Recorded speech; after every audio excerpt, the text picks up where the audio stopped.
तो स्वागत है आप सभी का आपके अपने प्लेटफॉर्म नीरज टीचिंग क्लासेस पे। साथियों, ये चैनल नया है तो आपके प्यार और सपोर्ट की ज़रूरत है। इससे पहले जो चैनल हमारा था उस पर कुछ प्रॉब्लम आने की वजह से ये चैनल आपका आगे आने वाले सीटेट एग्जामिनेशन या बीपीएससी तैयारी 4 या फिर एमपीटेट जो भी टीचिंग से रिलेटेड एग्जामिनेशन है उसकी संपूर्ण तैयारी के लिए ये आपके जो चैनल है समर्पित है। साथ ही साथ टीचर से संबंधित या टीचिंग एग्जाम से संबंधित जो भी जानकारी होती है समय पर समय हम आपको देते रहते हैं।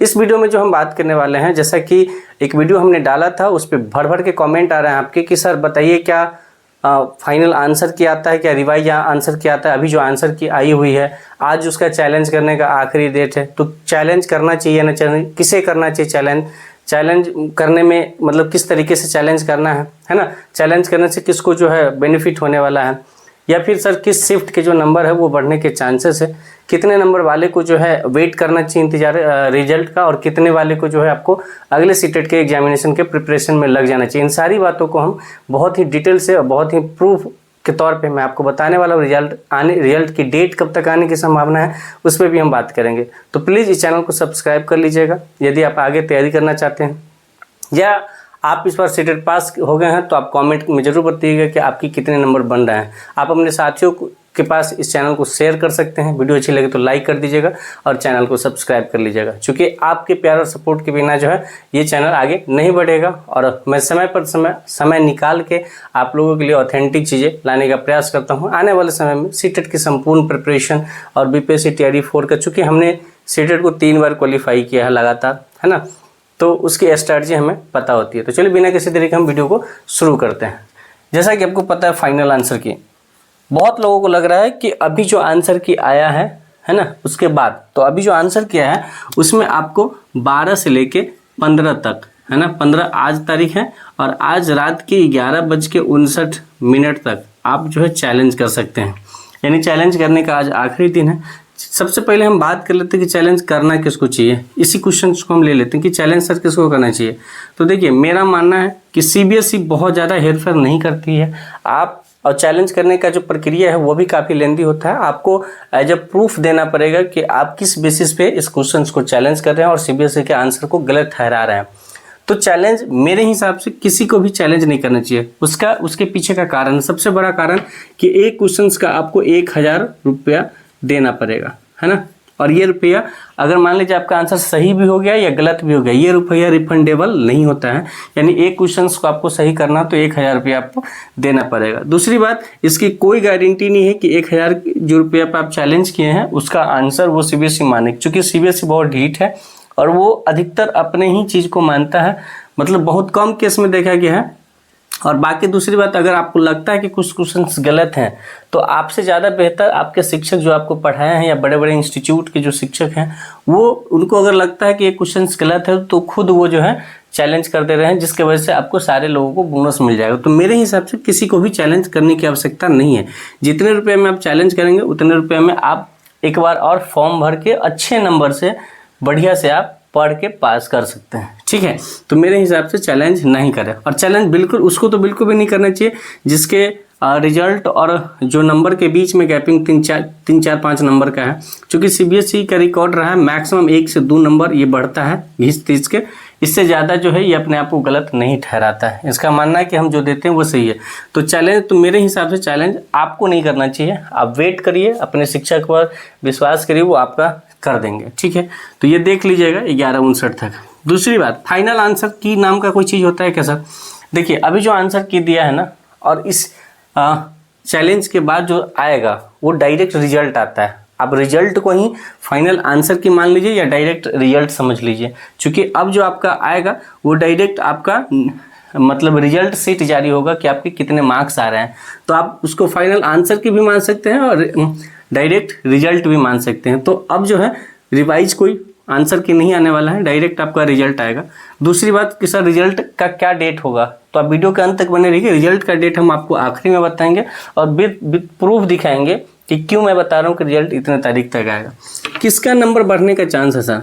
देखिए, नंबर अगर किसी का भी नंबर जो है बढ़ने का चांस, तो जिस केस में आप देखिएगा, कुछ केस में जैसे कि आप आंसर के देखिएगा तो उसके नीचे कुछ कोडिंग दिए हुए हैं। तो जिस भी लोगों के आंसर शीट में अगर जेड टाइप का ऑप्शन कुछ दिख रहा है यानी ये नंबर सबको बोनस मिलेगा। और ये वाला जो आंसर नंबर है आप देखेंगे तो 8 फरवरी के है ना साइंस मैथ्स के जो पेपर हुए हैं उसमें 3 जेड ऑप्शन है, यानी 3 नंबर तो 8 फरवरी के साइंस मैथ वालों को बोनस मिलने वाला है। 3 नंबर तो बोनस मिलेगा, ये कंफर्म है। बाकी आप 7 फरवरी में हमने देखा है तो 7 फरवरी में किसी को भी बोनस मतलब जेड टाइप का ऐसा कोई नहीं था। उसके बाद आपका 8 फरवरी की अगर आप बात करें तो एसएसटी में भी कोई जेड टाइप का ऑप्शन नहीं था। अगर कुछ क्वेश्चन पे गलत लग रहा है वो अलग चीज़ है, लेकिन बोनस की बात रहे तो सिर्फ और सिर्फ 8 फरवरी के साइंस मैथ्स वाले के जो पेपर है उसमें 3 क्वेश्चन जो है बोनस के तौर पर मिलेगा। दूसरी बात कि बहुत सारे ऑप्शन हैं जिसका जो आंसर है विभाग के द्वारा अगर ए दिया है बी दिया है तो बी एक का 1 या 3 करके ऐसे दिया है, यानी जिस भी ऑप्शन का आपका आंसर सपोज करिए 85 का ए दिया है ऑप्शन, इसका मतलब है कि 85 का आंसर 1 और 3 के जो बच्चे 1 या 3 में से कोई एक दिए होंगे उसका सही माना जाएगा। तो वैसे आप अपने देख लेंगे कि आपके आंसर की में ABCD करके कुछ डिजिट तो नहीं है, मतलब अल्फ़ाबेट तो नहीं है, और जहाँ जेड है तो जेड का हमने बता ही दिया। पेपर 1 का चूँकि हमारे पास आंसर की नहीं है और पेपर 1 का हमारे पास कोई कैंडिडेट भी नहीं था तो पेपर 1 को हमने आंसर की अच्छे से अभी देखा नहीं है, ठीक है। तो ये चीज़ देख लीजिएगा जेड वाले, तो समझ में आ गया कि किसका नंबर बढ़ेगा। तो नंबर आप देख लीजिएगा कि बोनस वाले का बढ़ेगा और जिसका जो है जिसके आंसर की में आपका ABCD करके कुछ अगर अल्फ़ाबेट में दिया होगा आंसर तो उसका 1 से ज़्यादा आंसर है तो वो आप देख लीजिएगा उस आधार पे। दूसरी बात कि सर पहले पास कौन होगा सो हम बता देते हैं। तो पास होने के बाद जैसे मान लीजिए कि OBC है या SC ST है, जो भी कैटेगरी में है जिनका आपका 81 या सपोज करिए 80 आ रहा है तो इनका मैक्सिमम चांस है, मैक्सिमम मतलब 95%, मैक्सिमम मतलब 100% नहीं, यानी 95% चांस है कि ये लोग जो है इसका जब फाइनल रिजल्ट आएगा तो उम्मीद है कि 2-3 नंबर का इंक्रीमेंट होकर ये 82 प्लस करके ये पास हो जाएंगे। और ऐसा कई बार देखा गया है। लेकिन वह कौन बच्चे फेल हो जाएंगे, आप मान लीजिए किसी का भी चेक किए हैं और सपोज करिए उनका 78 नंबर है, 77 नंबर है ना, किसी का 72 नंबर है, अगर कैटेगरी में है तो ये बिना समय गंवाए अगले सीटेट के प्रिपरेशन में आप लग जाइए। क्योंकि इतना का उम्मीद मत रखिए। 4-4 नंबर बहुत रेयर केस में, लेकिन ये वाले तो बिल्कुल ख़त्म है। रेयर केस में अगर आपका किस्मत सही होगा तभी 4 नंबर बढ़ के आपका 82 होगा। अमूमन देखा गया है कि 1 से 2 नंबर फाइनल जो रिजल्ट जारी होता है आंसर की के बाद जो रिजल्ट जारी होता है उसमें 1 से 2 नंबर का इंक्रीमेंट होता है। मैक्सिमम गया है तो 3, इससे ज़्यादा की उम्मीद आप नहीं लगाएं। तो वैसे सभी बच्चे जिनके कैटेगरी में सपोज करिए जो जनरल है और उनका 90 लाना है और ये मान लीजिए कि 85 है, 86 है, ऐसे सभी बच्चे को जो है अगले सीटेट के प्रिपरेशन में लग जाना चाहिए बिना समय गंवाए। चूँकि होता क्या है, बच्चे वही फेल करते हैं जो नोटिफिकेशन का इंतजार करते हैं और उम्मीद करते हैं कि हम 15 दिन पढ़ के सीटेट पास कर जाए। 15 दिन पढ़ के भी सीटेट पास किया जाता है, लेकिन उसके पीछे का बहुत लंबा कहानी होता है ना। तो ये आप समझ जाइएगा इस तरीके का बात। अब हम बात करें रिजल्ट की, हम एक स्क्रीनशॉट लगाएंगे और आप देखेंगे स्क्रीनशॉट में जब नोटिफिकेशन जारी होता है सीटेट का तो उसी समय का नोटिफिकेशन है ही है। उसमें रिजल्ट का जो डेट आप देखेंगे वो दिया है end of March. End of March आप मान के चलिए कि 31 का महीना है मार्च, है ना। 31 नहीं, लेकिन उम्मीद करके चलिए कि आपका जो रिजल्ट आएगा ना भाई साहब, वो रिजल्ट आपका रिजल्ट जो है वो 25 मार्च के बाद कभी भी आपका रिजल्ट आ सकता है। आप देख सकते हैं उसमें हम घेरा भी लगा देंगे जो ये देंगे स्क्रीनशॉट। उसमें एक एंड ऑफ मार्च दिया था। चूँकि सीटेट को भी CBSE को भी पहले से पता था कि इस बार जो नंबर ऑफ स्टूडेंट है काफ़ी ह्यूज मात्रा में होने वाला है।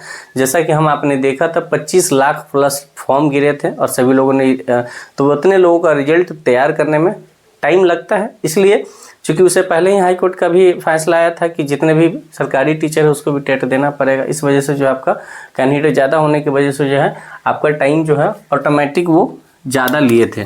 तो रिजल्ट के मामले में हम क्या बोल सकते हैं कि ये 25 मार्च से लेके, है ना, 31 मार्च के बीच में कभी भी आ सकता है। और अब जो आएगा वो फाइनल रिजल्ट आएगा जो कि आपके मार्कशीट के साथ आएगा। तो आई होप कि आपके सारे डाउट्स क्लियर होकर होंगे। इसके बावजूद भी अगर कोई आपको पार्टिकुलर डाउट रहता है तो आप हमें कमेंट के जरिए पूछ सकते हैं।